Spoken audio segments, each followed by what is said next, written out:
Samal ajal, kui Tallinn ja Pärnu arenevad, vaieldakse Tartus muru pikkuse üle. Olen haridus- ja teadusminister, olen Tartu linnapea kandidaat, olen Kristina Kallas.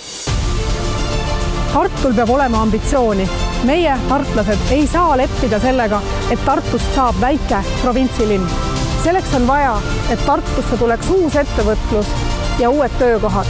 Et inimesed, kes on tulnud siia õppima, siia ka elama jääksid. Tartu linn peab hakkama investeerima ettevõtlusesse, peab arendama uued tööstusalad ja Tartusse tuleb ehitada ürituste suur hall. See on see, mis paneb Tartu majanduse kasvama. Selleks on vaja luua Tartusse juurde 300 uut gümnaasiumi õppekohta. Nii palju, nagu te näete siin neid pinke. On oluline, et iga Tartu noor saaks käia koolis oma kodulinnas. Selleks on vaja, et Tartu linnaruum oleks turvaline, et siin linnas oleks hea liigelda nii jalakäijatel, ratturitel kui ka autojuhtidel.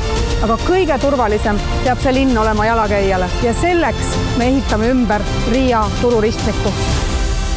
Ehitame koos uue põlvkonna Tartu.